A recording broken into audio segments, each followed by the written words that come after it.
In this clip, Mehdi Hasan debates IDF reservist spokesperson Doron Spielman in a heated discussion focused on Israel's nuclear policy, Iran, and Middle East security issues. Watch the full exchange as both sides present their arguments, followed by analysis and commentary on the key points raised during the debate. This is Mehdi Hasan, founder of Zeteo News, and Doron Spielman, the reservist IDF spokesman and author of When the Stones Speak. All right, well, welcome to both of you. Doron Spielman, welcome back to Uncensored.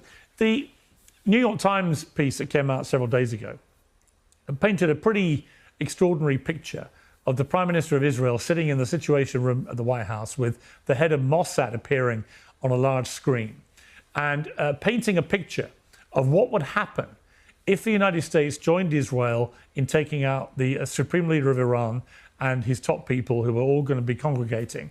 That inevitably what would happen is the IRGC, the sort of ruling regime underneath the Supreme Leader, would collapse. The people of Iran would rise up, and that nobody would care or notice the Strait of Hormuz. That would be an irrelevance to all this. And all that's happened is that, and a lot of people in the room on the American side thought this was fantasy land.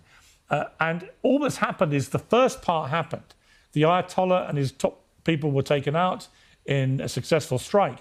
But the IRGC remain in place. The people haven't risen up. And the Iranians have worked out the Strait of Hormuz can be used as an economic weapon to rival anything that people can do against them militarily and cause enormous global economic damage. Do you accept that the Americans were sold a pup here? Piers, thank you for having me. I think actually, Piers, we're going to look back at this as a war that was as consequential as perhaps if the West had information in 1936 to act against Nazi Germany. We have to put this in perspective. Wars take time.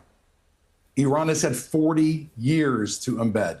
There's not been a single U.S. president, starting with Ronald Reagan, who I greatly respect, going all the way through Clinton and Obama and Biden, who's been willing to pay the political capital to stop the Iranian terror regime, the largest regime in the world, from developing a nuclear weapon. And why?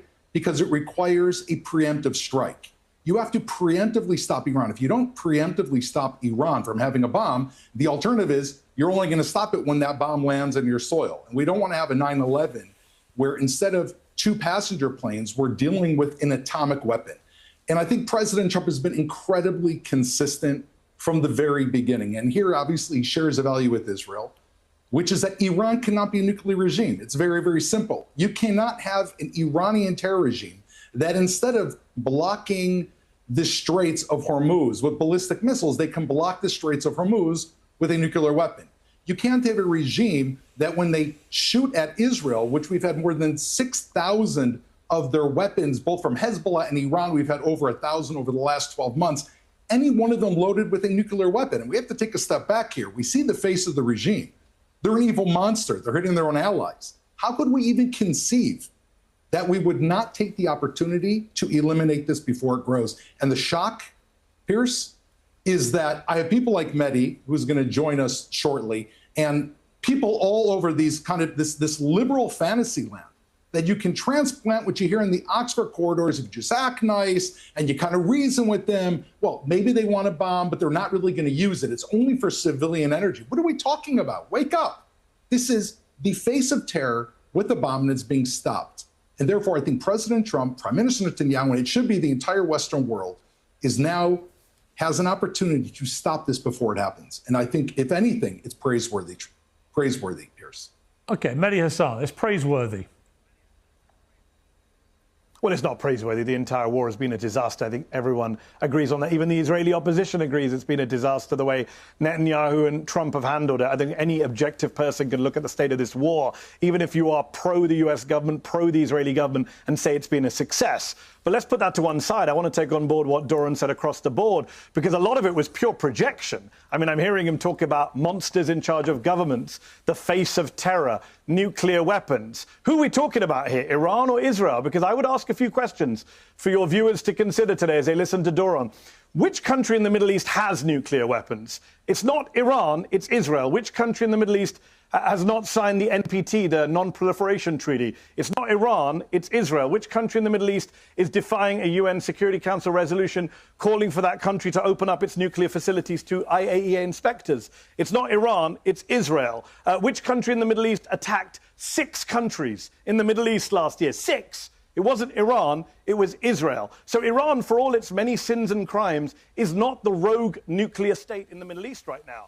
That country is Israel. As you said, Piers, in your introduction, global public opinion has made it very clear that they see Israel as the threat to regional and international peace right now. You pointed out, Piers, that it's Benjamin Netanyahu dragging American Republican presidents into wars of choice, Iraq in 2002-3, and now Iran in 2025, 2026. Yeah, I mean, Doron Spielman, the flaw in your argument is just a bunch of woolly liberals who didn't want this to happen. If you look at actually the reaction from American conservatives, you know, you got Tucker Carlson, Megyn Kelly, Candace Owens, Alex Jones. You've got Trump supporters like Joe Rogan, Theo Von, and others, the big podcasters who helped get him elected. There's a massive cross-section of very influential people, many of whom are conservative Trump supporters historically, who have condemned this war and want nothing to do with it. So I don't think you can just bat it away as, oh, it's just a bunch of, you know, liberals throwing their toys out of the pram. It's not. You know, I love the word projection because projection is used by people who don't live in the real world, because the alternative to a projection when it comes to a nuclear weapon, when does that projection end, Mehdi? Does it end when Iran is trying to develop enriched uranium? And already back before the JCPOA had already developed 6 times, and now they've developed almost 90% of enriched uranium, which is 20 times the amount you need for an atomic weapon. Is that for civil uses? Is that still a projection, or is it when they actually press that little button and it lands in the U.S.? Well, let me ask you. Well, let me before. Hold on, Piers. Well, hang on. On that point, Doron, on that point, given you said that projection that 22 civilians have been killed but let me from ask ballistic you, missiles, and we've had 600 warheads on Israel. We've had warheads land on the UAE. You've killed 2,000 people in Lebanon and 3,000 people in Iran. And regarding, you know, this is so funny. Regarding Iran, you know, you put them on the court bench. Let's just, you call in someone for a character reference, comparing Iran to Israel. Who's Iran? Well, they've developed a global terror regime that stretches from the Middle East through Latin America into Europe. They have the Houthis who've stopped shipping and have fired missiles and weapons both at Israel and U.S. assets.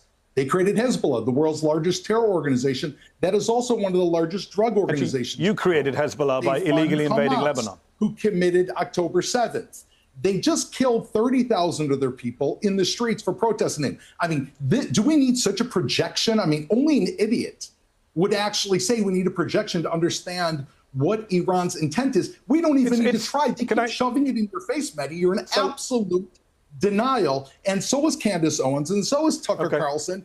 And President Trump, thank God, is I'm not here to speak for. Hold on, Doron. Let me respond. You said a lot there. I'm not here to speak for Tucker Carlson or Candace Owens, who I've been very critical of. I'm not here to speak for Iran, who I've been very critical of. I'm here to talk about facts. You say projection. Let's just deal with your little speech in 2 ways. Number one, even if I were to accept your premise that Iran's nuclear program was a threat, even though the IAEA and US intelligence say it wasn't, but let's accept your premise that it was a threat. This is not the way you stop a nuclear program. We had the JCPOA, which Israel opposed, Donald Trump opposed. Iran was enriching at 3.67%, had no pathway to a bomb under the JCPOA, as every major disarmament and nuclear expert said at the time. It was Israel, Netanyahu, Trump that opposed this, and now we have them at 60% enriched uranium because of the actions of Israel and Donald Trump. So if you claim to want to stop Iran from having a nuclear weapon, you've done a very bad job of doing that. In fact, if you're the Iranian leadership now, you probably want a bomb more now than ever before because you've been attacked by Israel 2 years running. That's one point. On the point about projection, the point I'm making is this, Doron, and you dodged it, so let me ask it again. The only country in the Middle East right now that can put its finger on a button and fire a nuke is Israel. The only country threatening to fire the nuke it has, Ben-Gvir smiled and nodded the other day when an Israeli journalist suggested nuking Iran, is Israel. Why is your country, Doron, you're a spokesman for the military, in violation of UN Resolution 487, which was unanimously passed, including by the Reagan administration in 1981, calling for Israel to open up its nuclear facilities to the IAEA? Why wouldn't you allow IAEA inspectors to look at your illicit secret nuclear weapons program? First of all, I think you and I both know that there are no binding United Nations resolutions against Israel. Not in yes, any there is. sphere. UN Security Council Resolution 487. No, there's not a single You're wrong, Doron. Series You're wrong, Doron. UN resolution. You're wrong. And there is a You're wrong. number of. You're lying. Everyone can Google it right now. UN Security Council Resolution against Iran's 487. People can Google it. Mehdi, you just said it yourself. You can talk over me. Basically, just UN Security Council Resolution. You're saying that Israel. 487. Mehdi, one second. We can't. You can talk over me. I'll wait and make my point again. Okay, well, let me just make one point and then I'll let you speak indefinitely. UN Resolution 487. You can Google it right now. People can watch it at home. In 1981, the Reagan administration voted for it. It calls on Israel to urgently open up its facilities to IAEA controls. That is a UN Security Council resolution which is binding under international law. Israel has been in violation of it for 45 years. Why are you in violation of it? And do you accept that Israel has nuclear weapons? If you won't accept that, why should we take anything you say seriously on anything else? It is not a binding resolution. However, I want to get your point because I think you just answered it for me. You said that this has been Israel, according to you, has been in violation for 40 years. So therefore, you're assuming Israel's had a nuclear weapon for 40 years. Can you tell me one time, Mehdi? It has. One single time. Are you denying Israel that? has threatened another country with nuclear war. Can you tell me, Mehdi, one time when an Israeli prime minister under an entire command center would have the ability with massive controls. Just one second. I answered your question. That is referred to another country. Hold on, Mehdi. Another country, as you and I both know, that Iran, who you have projections about, the supreme leader, right, Ali Khamenei, which I'm very curious why you defend him and his entire regime. Ali Khamenei refers to Israel as the little Satan. And we both know how he refers to the United States, meaning the spiritual leader. You've called him a spiritual leader. But Doron, you're not. Let me jump in here. Doron, let me jump in. Let me jump in, please. Calls America the great Satan. Let me jump in, and you want to give him a nuclear weapon? Stop Israel talking. and the U.S. are fighting together against please terror regimes. Please stop talking. I am here. And I am moderating this panel, much as you both like to just get off without me. Mehdi raises the point I have raised with a number of pro-Israeli guests in the last few weeks. Why is it that Israel does not admit it has nuclear weapons? And are you prepared to do so now? Israel, as we all know, is a state that upon its very founding faced an existential threat from 7 countries that attacked it. We also know that in 1967, Israel was attacked by 3 countries, followed by 1973, followed by the Gulf War in 1981, followed by Hezbollah and Hamas. There's probably not been another country on earth What's this got to do with you being transparent about having nuclear weapons? According to the Non-Proliferation Treaty, which Israel has not signed and therefore is not bound by, Israel, if it maintains a nuclear arsenal, it has not used it, and if it maintains it, it is because it Why are you saying if? You know the answer. Hold on. And since the Holocaust, which today is International Holocaust Day in Israel, it's Israeli Holocaust Day, and we are mourning tonight 6 million Jews that have died. Israel maintains the ability never to rely on anyone else, and therefore, Israel is not bound by the Nuclear Proliferation Treaty. It didn't sign on. Who is bound? The United States is bound. And it has followed it. Yeah, but how can you demand? Iran, how can you demand? Piers, Iran, I answered Doron, you. You're not answering my question. Because of an existential threat. But I just want to say Iran has signed it and violated it from 2002. How can you, with a straight face, defend Israel's determination for full transparency by another country over its nuclear weapon ambitions when you have so far steadfastly ducked my very simple question as to whether Israel has its own nuclear weapons? And I have not ducked your question. Do you have them or not? Piers, and I explained to you that while I do not have first-hand knowledge of Israel's nuclear facilities, like you, I've heard the foreign reports. You don't know. You don't know. Hold on. I'm answering. Piers, as a reservist IDF spokesman, you don't know if Israel has nukes. I would assume it is highly likely, as do you, that Israel has a nuclear program. Israel never signed the NPT. And the reason Israel never signed the NPT, I would assume, even though I wasn't in the room, is because Israel maintains its individual right to defend itself. To compare that now to Iran and a potential nuclear program in a regime that is the world's #1 global terrorism, or they are not just terrorism, they engineered the idea of terrorism. They represent terror that has killed 241 American Marines. They have killed 85 Jews in Buenos Aires. They have killed thousands of U.S. soldiers with roadside bombs. They have carried out 22, according to MI5, mass casualty attempts in England since 2022. They just killed 40,000 of the protesters. Israel has a protest about cottage cheese. Israel's protests every day. How can you compare the idea that Israel would have a nuclear weapon and Iran, the potential of Hitler? Let Mehdi respond. I noticed that Doron said that Iran killed 30,000 of its people a few minutes ago. Now he's saying 40,000. By the end of this discussion, it'll be 100,000. It's funny how they inflate the numbers of people killed in Iran, but never recognize the 100,000 people you killed in Gaza, that your military killed in Gaza, 100,000 people minimum killed in Palestine, which are actually verified numbers by international organizations like the Lancet Medical Journal. You deny those. But let's put that to one side and deal with some of the stuff you've been saying. Number one, just some fact checks. A UN Security Council resolution is binding under international law. The Reagan administration voted for it, and you've never followed it. You proudly say you haven't signed the NPT. People watching at home will laugh their heads off. You're basically saying, because we didn't sign an international treaty, we don't have to follow international law. So then why doesn't Iran just pull out of the NPT? Why doesn't everyone just pull out of the NPT and do what Israel did? You say Israel reserves the right to defend itself. That old chestnut. No other country in the Middle East is allowed to defend itself. Israel is the country that bombed, count them, 6 countries in the Middle East last year. I can't think of a single country on planet Earth, aside from the US and Israel, that bombed half a dozen countries in the calendar year 2025. That is your country that you're defending, a rogue nation that bombs whoever it sees fit and then claims to be a victim. You say that, for example, you mentioned in your comments, you said 1967 we were attacked. Complete flat falsehood. Israel attacked first in 1967. Everyone knows that. It's a documented fact. You can call it a preemptive war, but you can't just lie on here and say you were attacked. You were not. You said that Iran pioneered the use of terrorism in the Middle East. Actually, that was the Zionist gangs. That was the Stern Gang and the Irgun who blew up British diplomats, bombed the King David Hotel, hung British sergeants, attacked British civilians and military and Arabs. It was actually Jewish and Zionist terror gangs that pioneered terrorism in the Middle East 100 years ago. So a lot of your facts are just completely wrong, and you're dodging Piers' central point, which is that you do have nukes. You know you have nukes. You're not allowed to say you have nukes, which makes this whole conversation so absurd. But the idea that you would come on TV and go after someone else's civil nuclear program. Remember, the US says Iran did not have a weapons program, while you yourself have weapons. That's the US intelligence community's view. They said last year. That is what the US said last year. The US annual. Then why do we need the JCPOA? Let me read out the quote to you. Program that you support. Why do we let me read out the quote to you. A JCPOA, let me read out the quote to you. If you stop interrupting me. I didn't interrupt you, Doron. You spoke for a while.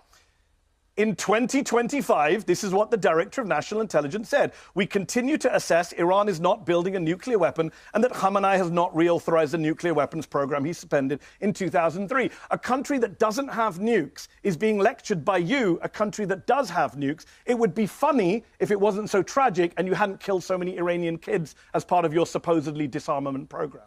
Well, let me ask you, Doron, let me ask you a question. Can I respond? Doron, let me. Okay, you can respond. Can I respond? You can respond, but let me ask you. Let me ask you another question. Like Israel wasn't attacked in '67. That Israel is basically decided you to launched the '67 war. That's a fact. What Mehdi does is he tells a fantasy story. It's historical like fact. Israel woke up one morning 2 years ago and said, "You know what? We're a country of 9 million people. Let's go attack 6 countries throughout the Middle East." Not 2 years ago, Doron. Not 2 years ago. Because we just 78 years ago you've been bombing your neighbors. By the way, so 78 years you've been bombing your neighbors from the very beginning. For a very, very, very long time.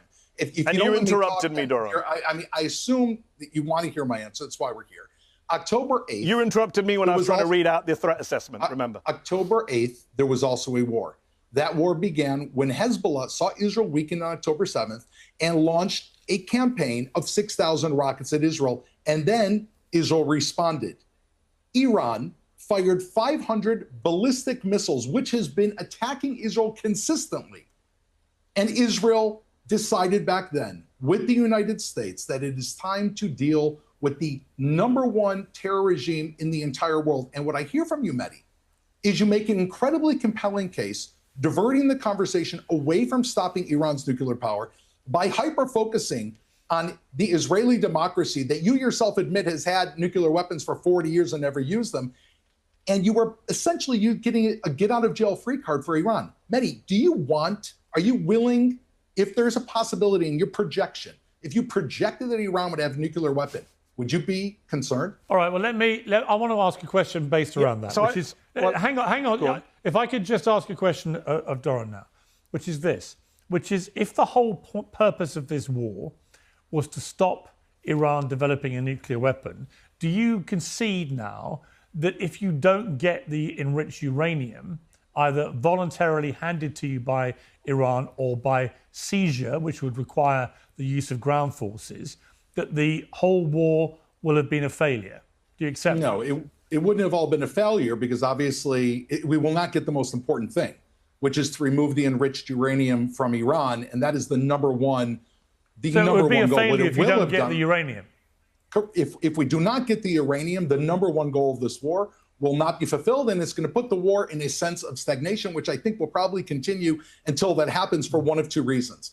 Either Iran is going to develop a nuclear weapon and threaten the rest of the world, and the world will then try to stop them, probably too late, or at some point in the future, I don't know when, either the US or Israel will try to make that happen. However, this war has been incredibly successful for a very simple reason.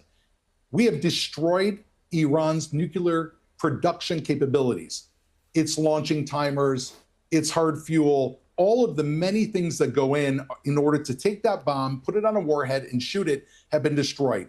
Their ballistic missile program has been weakened as how do we know? Because last summer, with respect, their Doron, leadership and the planning mechanism has been destroyed. Doron, with respect, last summer, after the 12-day war, we were assured that the whole nuclear capability of Iran had been put back decades. It was done, flattened, it was over. 8 months later, a massive war was launched against Iran because it turned out that was all baloney. Now you're spewing, what many people will say is exactly the same rhetorical baloney again. But you're also conceding that if the enriched uranium remains in Iran, this war's a failure. And I don't see how you get it. I said it isn't a failure because you'll set back a terror regime that operates with ballistic missiles, operates as but the regime remains in place. Hamas, you'll have taken, again... The Supreme Leader's son is the new Ayatollah, right? Piers. Yeah? Say this again, I'm sorry? The Ayatollah, the Supreme Leader who was killed, his son is his replacement. The IRGC regime remains in place. There's been no protests from the people of Iran, and the Straits of Hormuz have become a massive weapon for the Iranians to use economically, as they also simultaneously attack all their Gulf state neighbours. So the idea that my point is the idea that at the end of this, Iran keeps its enriched uranium, you would have to admit, in that eventuality, the war's a failure.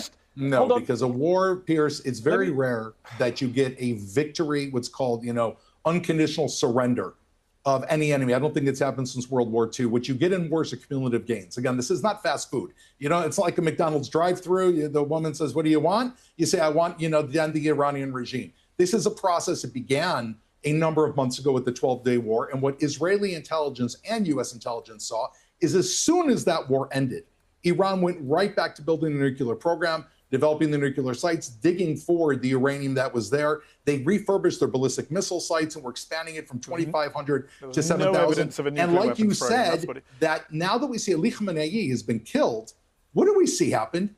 They have not reformed. They put in another member of the exact same family, meaning this regime is evil and has you have done this. Now. Hold on, can I actually say let Mehdi respond to stop them, Piers. It's the idea of good standing against Mehdi's evil. response, please. So what both of you are missing, to an extent, is it's not really about what uranium is left in the country. It's about intent. You have left, the Israelis and the American government have left the Iranian government, not just in place. There hasn't been the regime change that Netanyahu lied to Trump and said would be easy in that situation from meeting. They've not just left the Iranian regime in place, but they've left the Iranian government with the clear intent to want to have to defend itself, to use Doron and the Israelis' favorite phrase, their right to self-defense. If you were in the Iranian government today, would you not want to get nuclear weapons? Would you not think I've been attacked 2 years running by people I was in the middle of negotiations with? Every time I'm in a negotiation with them, they kill our negotiators, they kill our top foreign diplomats, they threaten to kill more of us. Every time we're doing a deal, whether it's in Geneva or Vienna or Oman, they attack us, which is what the Israelis did last year. Why would you not want to get nuclear weapons? Why would you not look at North Korea and say, no one dares touch North Korea because they have nukes? Why would you not listen to Doron speaking on Piers Morgan saying, well, we didn't sign the NPT, so we don't have any obligations not to have nukes? Why wouldn't Iran say, well, we're going to pull out of the NPT, we're going to do what North Korea did, and we're going to do it because the world saw us get illegally attacked 2 years running? Doron asked me, do I want Iran to have nuclear weapons? No, I'm anti-nuclear weapons. I'm not like you. I don't support nukes and have a secret nuclear weapons program. I supported the JCPOA, which in the very first paragraph, Iran affirmed never to build nuclear weapons, which said that Iran could only enrich to 3.67%, which got rid of a lot of their highly enriched uranium. You, the Israeli government, Netanyahu, stopped the JCPOA, wrecked the JCPOA. You helped Iran enrich to 20 and then 60. You brought us to this situation, the Israeli government and the Donald Trump administration. So don't lecture the rest of us about nukes when you have nukes and you've now incentivized Iran to get nukes. Every year in the UN General Assembly, Piers, there is a resolution. Let me just finish my point. Doron, you and Piers spoke for a very long time. Let me finish my point. You said you don't like interruptions. I'll finish in a moment. The UN General Assembly votes every year to have a weapons of mass destruction free zone in the Middle East. Iran votes for that resolution. Everyone in the world votes for that resolution. 2 countries don't vote for that resolution. That is the US and Israel, because Israel wants to be the only power. Well, Iran doesn't have nukes, and you do. You are so naive, Mehdi. It's unbelievable. I'm listening to you. You can't even tell. You can't even tell. Doron, you can't even tell the viewers today whether Israel has nukes. Iran. You can't even say one statement. Mehdi, you're defending Doron, why should anyone believe anything you say? You don't have the hidden nuclear program. No, I'm not actually. The nuclear program is Iran. It's Ali Khamenei. That's your leader. No, the US disagree with you, and the IAEA. I mean, there's no evidence. Which one are you? Because you're defending. You sound like Mehdi Khamenei. We're a nice program. We vote against nuclear weapons. Of course. We just want go for racist insults. In 2014, that's all you have left. We already had 20% enriched uranium. I mean, who are you speaking Doron, as an American citizen? And yet, as a British citizen? Hold on. You're going back to 2014, Doron? 2014. Who are you speaking as? You're speaking as the Israeli military. And it was reported before the JCPOA. Exactly. When did the JCPOA get signed, Doron? Do you know what year? 2015. Do you know what year the JCPOA was signed? 2015. Exactly, the year later. So why are you going back to 2014? It was resolved in 2015. And they never had to then you the and Trump came along and wrecked it. No, the Trump administration vouched and said Iran was complying with the JCPOA. So when you keep saying, why do you trust Iran? Iran did what it had to do.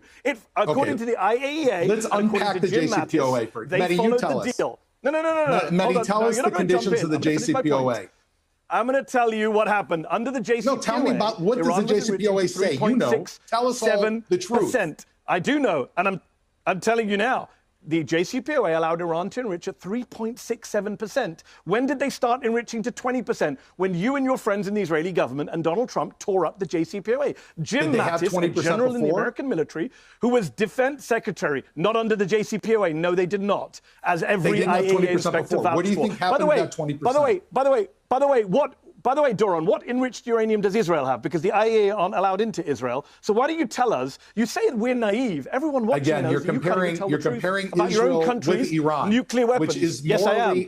I'm comparing the country that has attacked which is 6 countries. Insane. Israel's not closing the Straits of Hormuz. Why? You're worse. International shipping. You're morally worse Israel's than Iran. Not funding proxies You're morally worse than Iran. East. You bombed Israel 6 doesn't countries. target Marines. You bombed 6 countries. Israel does not target Marines 6 countries or last year. Hezbollah or Hamas you bombed or 6 kill its countries. own people in the streets, even though you think it does. Israel you just murdered children in Lebanon last week. Doron, your military just killed 300 people in a single 10-minute span last week. You blew up children in strollers. You killed a 1-year-old at a funeral. You killed 300 people in Lebanon in one day last week. You filled up the hospitals. You bombed aid distribution centers. Who created that battlefield? You did. You violated the ceasefire with Hezbollah 15,000 times. Yes, you violated the ceasefire 15,000 times, according to the UN. Hezbollah that was Doron, I know you don't like facts, right? But you haven't brought a single fact to this discussion. Iran wastes the people on the streets and they kill them in cold blood.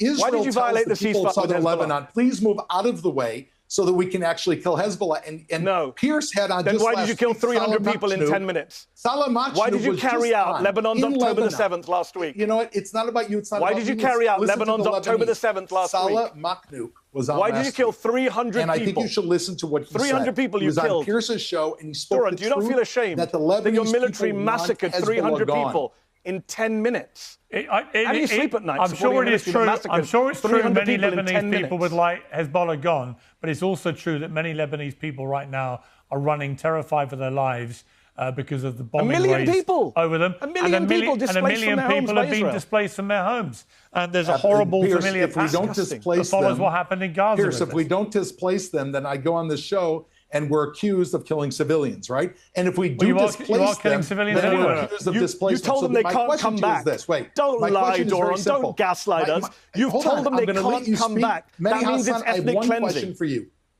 Does Israel have a right to respond to Hezbollah after they shot 6,000 rockets at us unprovoked on October 8th, 2023, one day after October 7th? Do we have a right to respond? Any country has a right to defend itself. Of course it does. Does Israel have does a right? Lebanon have a Because right you to seem defend to- itself from Israeli invasion? How? Hold on. defend Doron, ourselves? you always start these timelines. You start these timelines in weird places. You say 2014, ignoring what happened in 2015. You say October 8th, 2023. You ignore what happened in 2024, Doron. Let me remind the viewers of Piers Uncensored. There was a ceasefire between Israel and Hezbollah since the end of 2024. According to the UN, according to UN peacekeepers that Israel keeps attacking, you keep attacking Irish and Nepalese and Indonesian peacekeepers. The UN peacekeepers in southern Lebanon say Israel violated the ceasefire, not 1,000 times, not 5,000 times. They say you violated the ceasefire 15,000 times over the last 18 months. So please don't come and tell me about unprovoked I don't know rockets. about your You, numbers, Israel, however, violated that ceasefire. I have one question. You killed, Why did well, Israel, you can what Google were is the your conditions friend, of our Doron. agreement? 400 Wait, people. there was one basic hold on. condition. You can't just say I don't know my Guys, numbers. we've Which run is out of my time. numbers are from the Hezbollah would UN. We've run out of in time. southern Lebanon. I'm sorry, we've run out of You time. murdered 300 people last week, Okay. including a baby at her father's funeral. I'm Doron. gonna We leave it. murdered 300 terrorists last week, and I think those are your people.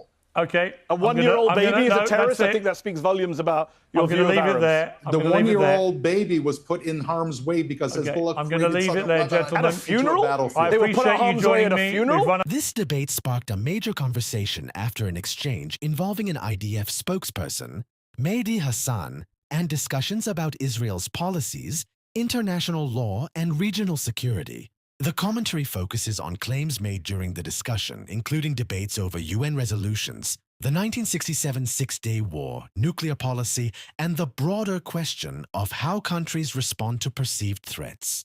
The clip also explores the argument that criticism of government actions should be separated from criticism of people or religions, while viewers debate the issues raised from different perspectives.